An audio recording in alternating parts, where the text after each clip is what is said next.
Volume क्या आ जाएगा V1 plus V2, तो it is M1 plus M2।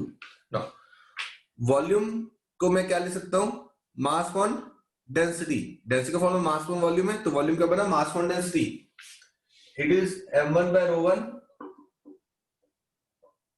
M2 by ρ2, M1 by ρ1 plus M2 by ρ2।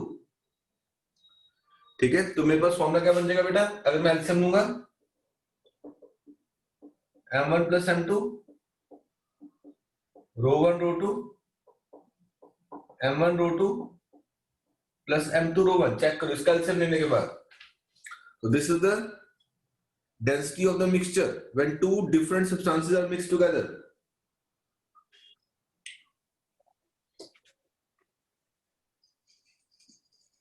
Clear?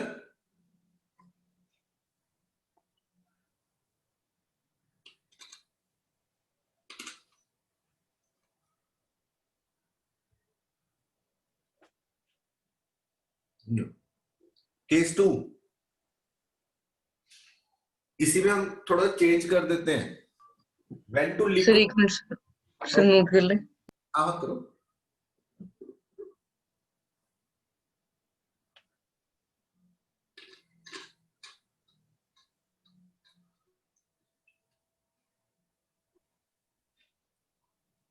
इस case में मास भी डिफरेंट है और डेंसिटी भी डिफरेंट है।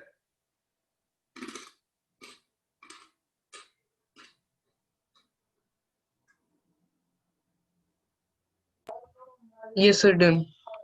ओके, नाउ केस 2,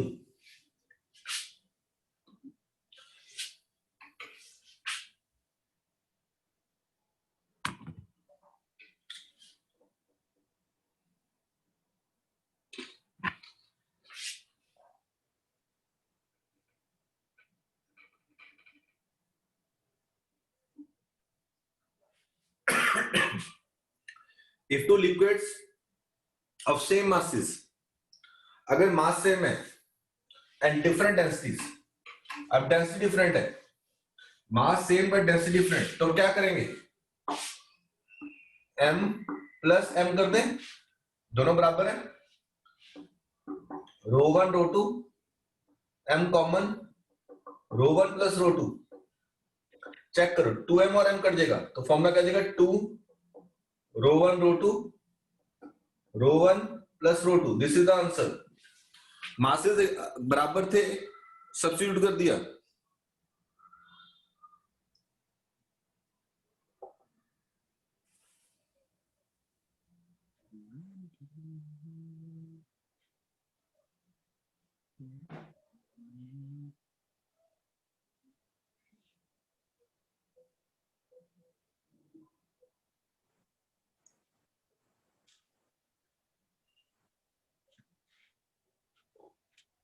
स्मिथ सिर्फ मॉडुलस ऑफ रिजिडिटी पता है, shear stress upon shear strain, बाकी सारा कुछ सिलेबस में है। ठीक है,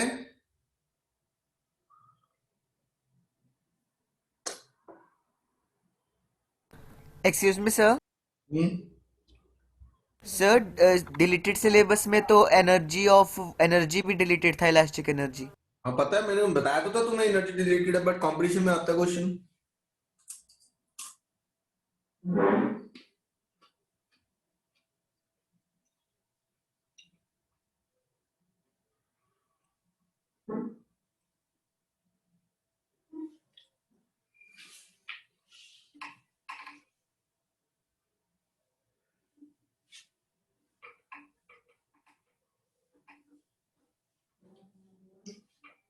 नो, केस 3 देखो,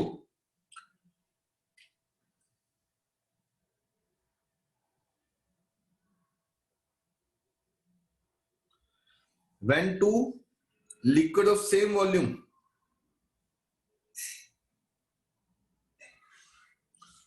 when two liquids of same volume but different densities, case 3, when two liquids of same volume but different densities, volume same but density different, ठीक है। तो डेंसिटी का फॉर्मूला क्या बन जाएगा, m1 plus m2।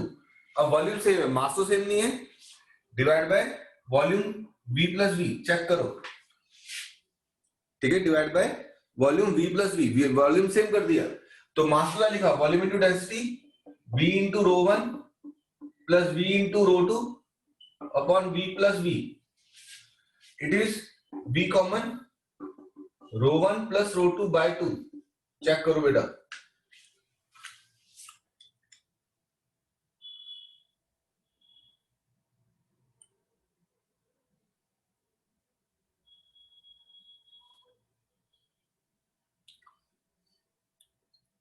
Row one plus rho two by to,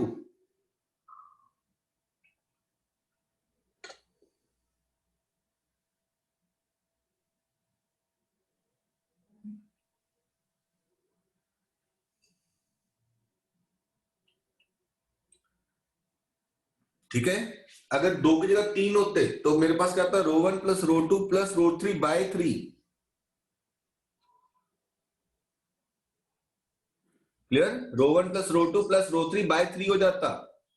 चार होते तो क्या आता, rho one plus rho two plus rho three plus rho four by four, ठीक है।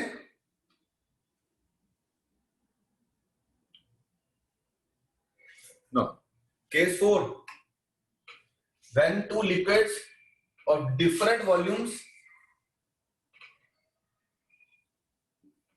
and different densities,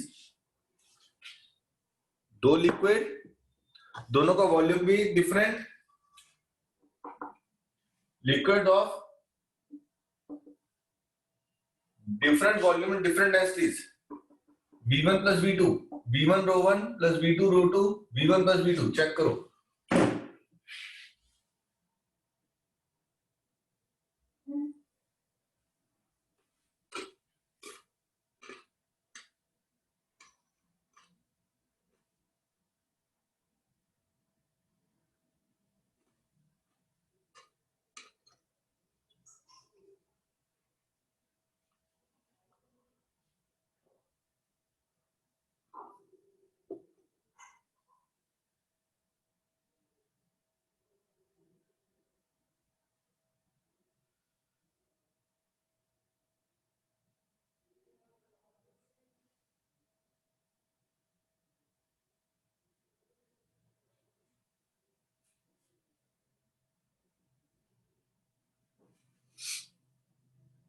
ठीक है बेटा जी, अगर तीन हो तो क्या हो जाएगा, rho one v one plus rho two v two plus rho three v three upon rho v one plus v two plus v three,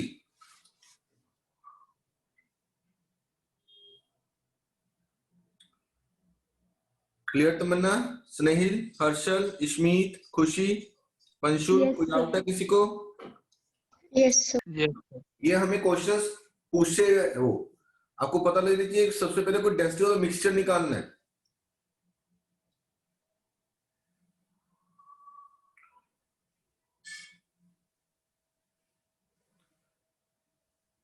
Excuse me, sir. हाँ इश्मीत बोल बेटा। केस 3 और केस 4 का जो फॉर्मूला है वो सेम होएगा? उसमें सेम वॉल्यूम था तो नीचे v प्लस वी टू भी बन गया था ना, तो v कॉमन लेके काट दिया।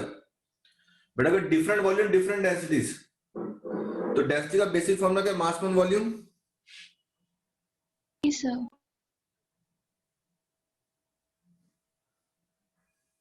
ठीक है। तो m1 plus m2 by v1 plus v2,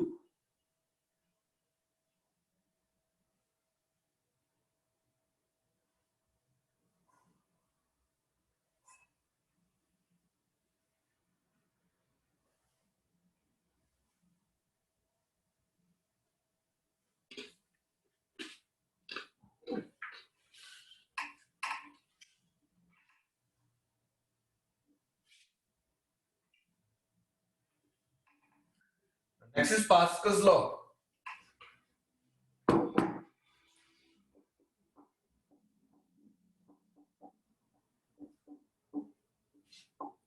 Pascal's law,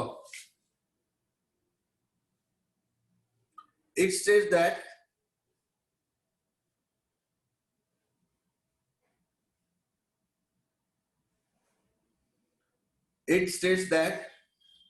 if the effect of gravity is ignored, if the effect of gravity is ignored, then the pressure at every point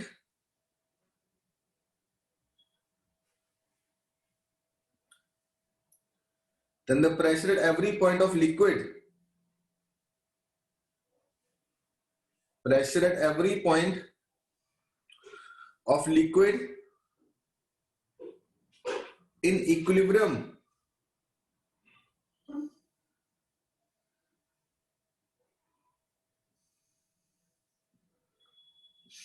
pressure at any point of a liquid in equilibrium at rest is same.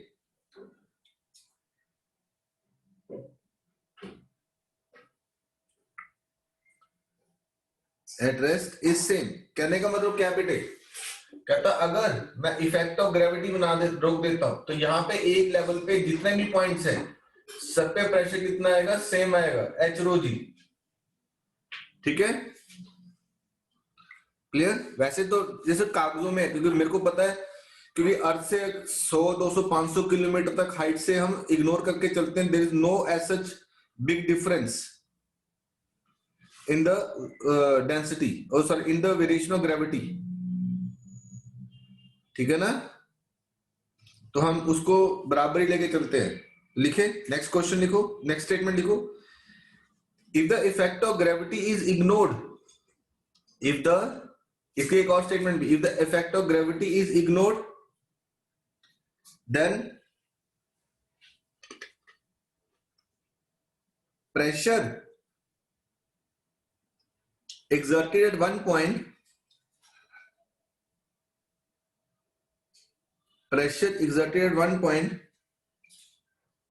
will be equally transmitted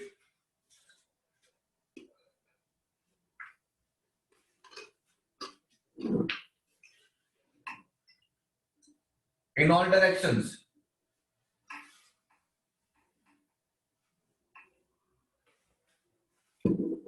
Will be equally transmitted in all directions.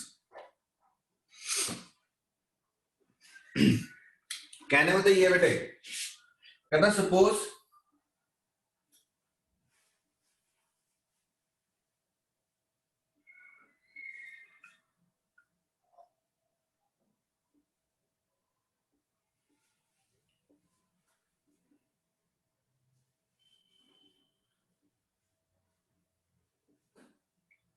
हम इस तरह container बना लेते हैं with 4 pistons.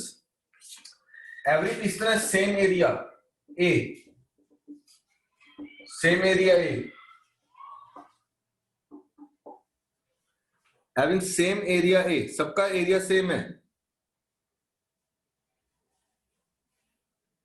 ठीक है, having same area A. अगर मैं यहां पे फोर्स एफ लगाता हूं दबाने के लिए, तो पिस्टन अगर एक्स डिस्टेंस नीचे जाएगा तो सब पे जो प्रेशर है वो इक्वली ट्रांसमिटेड हो जाएगा. यानी कि इधर भी कितना आ जाएगा? P लगाया तो P/3, P/3, P/3, equally transmitted in all directions. Clear concept?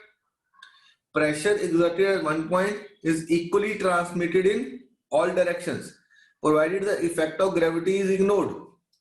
अब ये अगर x डिस्टेंस नीचे आया है तो ये वाला पिस्टन कितना डिस्टेंस बाहर जाएगा? x/3. ये पिस्टन कितना बाहर जाएगा? x/3. ये पिस्टन कितना बाहर जाएगा? x/3. ठीक है ना? ताकि जो टोटल वॉल्यूम है वो सेम रहे.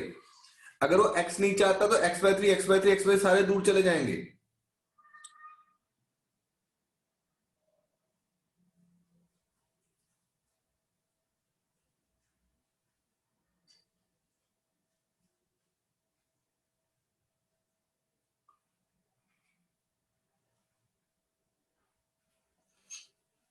ठीक है,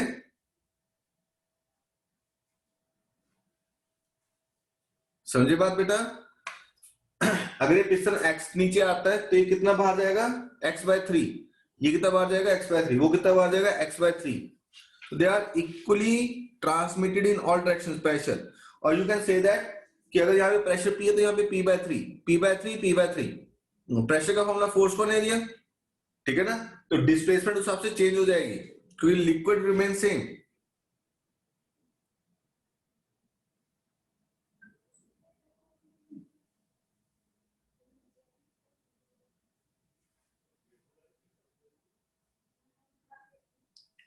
बोलो कोई डाउट बेटा? इसे थोड़ा चेंज कर देते हैं।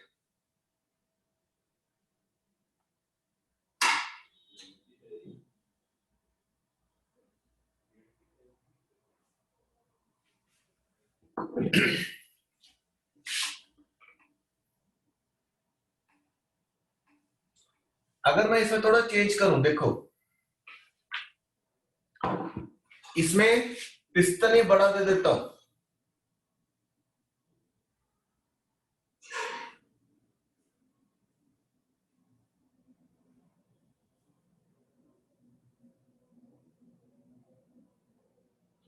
इसका एरिया 3A, 3 टाइम्स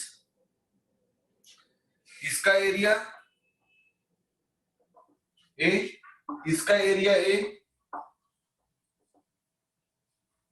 इसका एरिया A। ठीक है, तीनों का एरिया A ले लें तो यहां पे एरिया 3A है। अब ध्यान से देख, अगर ये पिस्टन x डिस्टेंस मूव करता है, ठीक है, फोर्स लगाने से x डिस्टेंस मूव करता है, ठीक है हर्षल, तो ये तीनों पिस्टन कितना कितना बाहर जाएंगे?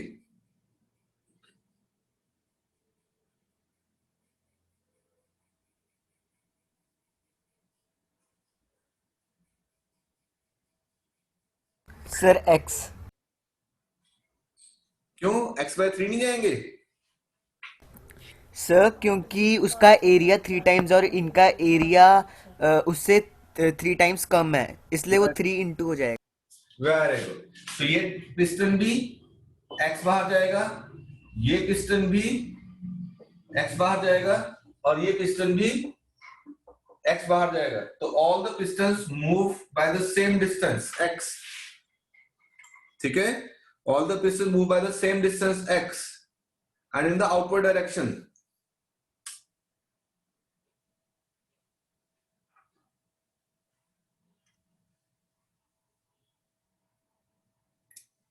Clear? This is pascal law. जब हम इंजेक्शन लगाते हैं ना डॉक्टर, हमें वही पास्कल लॉ पे बेस्ड है कि एक तरफ वो प्रेशर लगाता है, दूसरा रिलीज होता है, दवाई रिलीज हो जाती है। हम पिचकारी खेलते हैं ना होली पे, वो ऐसे मारने वाली, वो भी पास्कल लॉ पे बेस्ड है।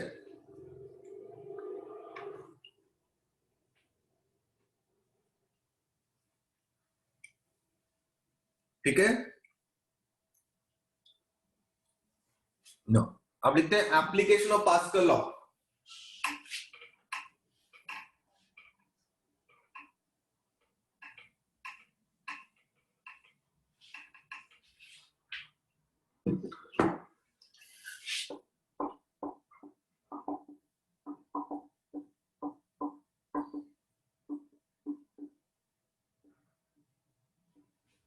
नंबर 1,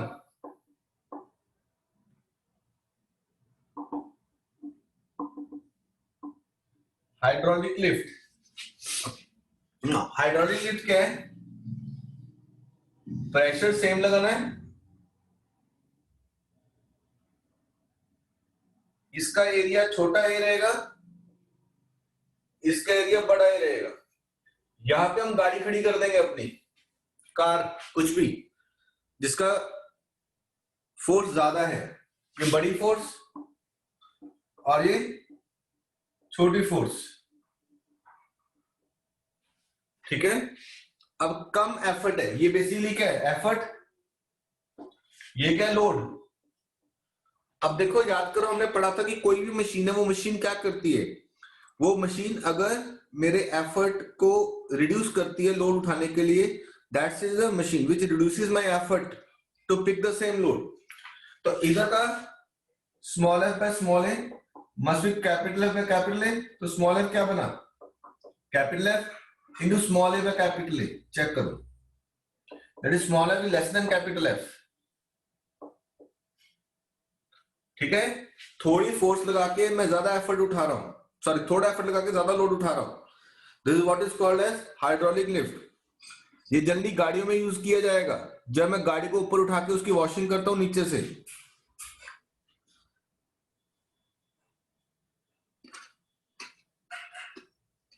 ठीक है, जब सर्विस से आते देखते हैं ना चीज। Yes sir. Yes sir.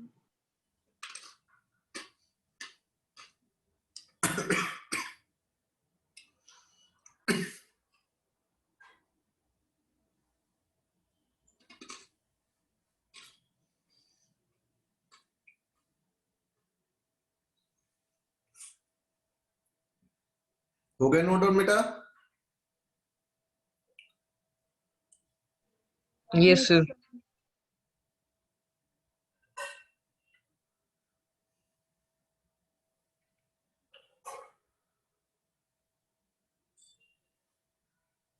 Next is Bahamas press.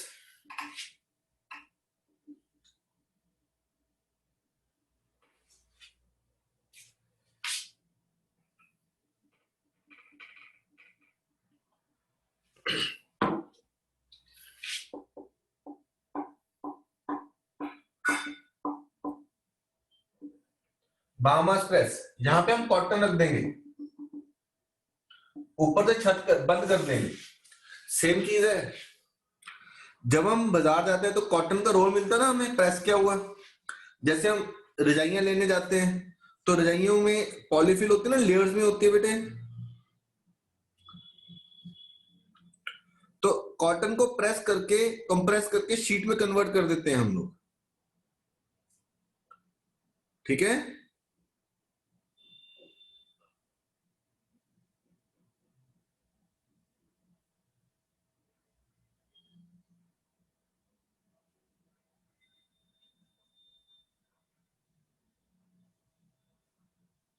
Sir समझ नहीं आया ये वाला।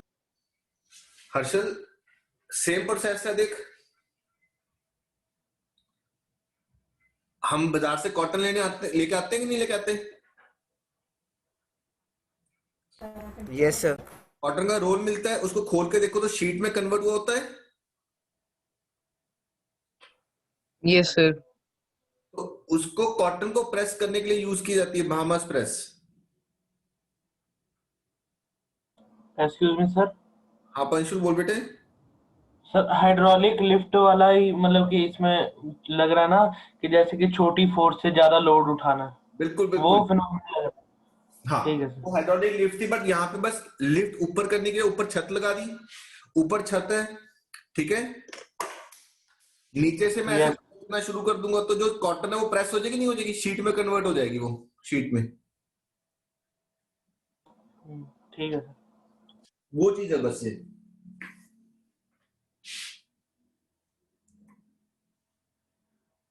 ठीक है,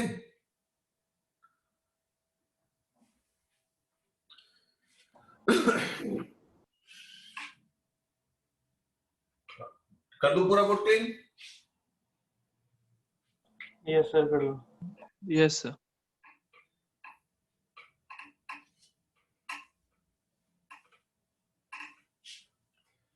नेक्स्ट इज हाइड्रोलिक ब्रेक्स।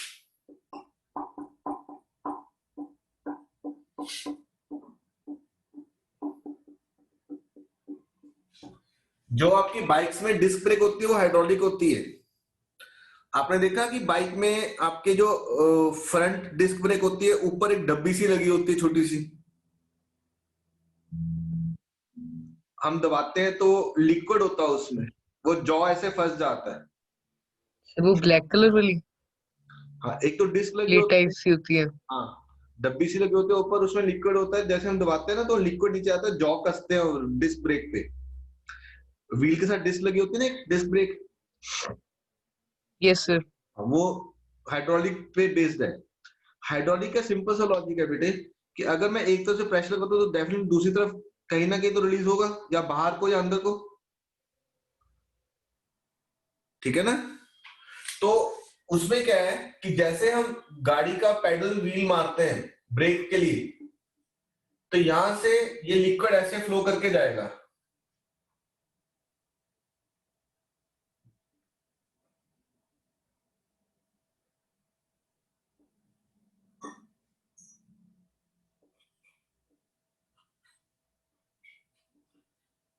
ये व्हील हो गया,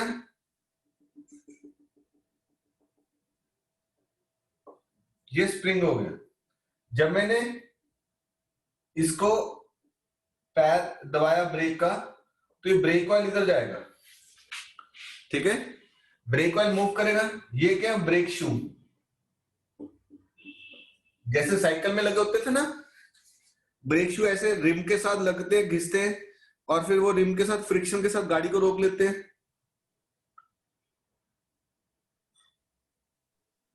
Yes, sir. ठीक है ना, तो वही चीज इसमें है। ये शू होते हैं, जब हम ब्रेक को दबा रहे हैं तो ये लिक्विड फ्लो कर रहा है, लिक्विड फ्लो करके ऐसे मूव करेगा। ये शूज खुलेंगे, शू खुलेंगे तो रिम के साथ टकराएंगे, टकराने के बाद रिम को फ्रिक्शन के साथ उसको रोक लेंगे, ठीक है। और इस जैसे मैं पैडल उठाऊंगा, ये स्प्रिंग है, स्प्रिंग वापस आ जाएगा, ये स्प्रिंग वापस आ जाएगा, शू वापस आ जाएंगे, समझे बात।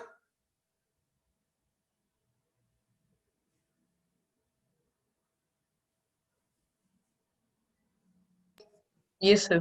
हाँ, तो ये शू वापस आ जाएंगे, लिक्विड वापस चला जाएगा, ठीक है। हमारी गाड़ियों में ब्रेक ऑयल खत्म हो जाता है तो हमें थोड़ा ध्यान रखना पड़ता है इस चीज का।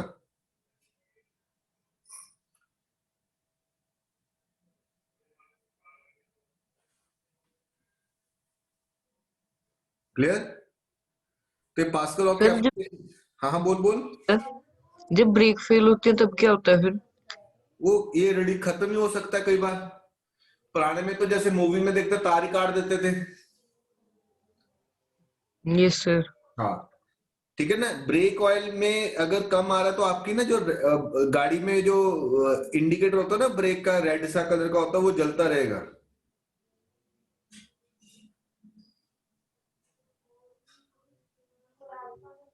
ठीक है। Yes. Next article is height of atmosphere. Height of atmosphere.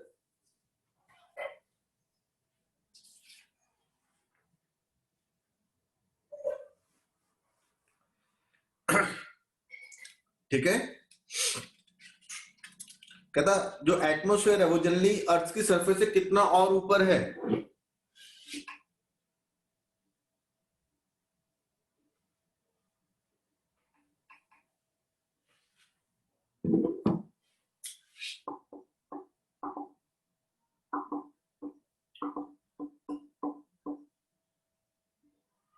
Height of atmosphere कहता जो डेंसिटी है एयर की,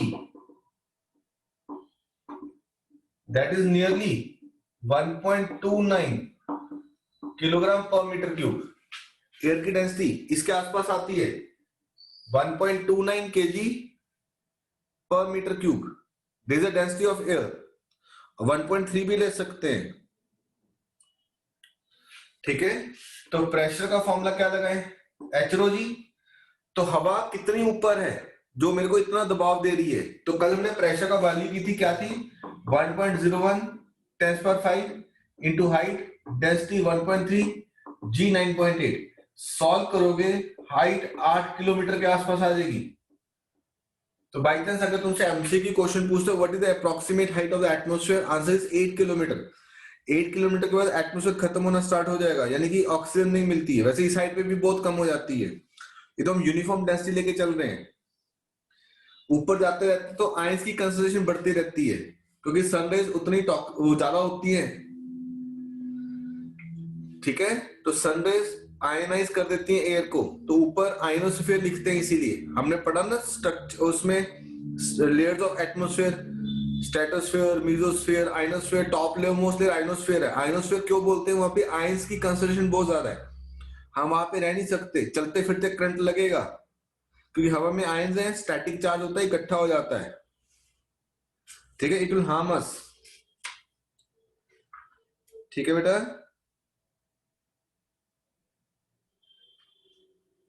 यस यस सर। सर। ठीक है, कल हम लगाते हैं क्लास, और इसके आप लोग पहले असाइनमेंट के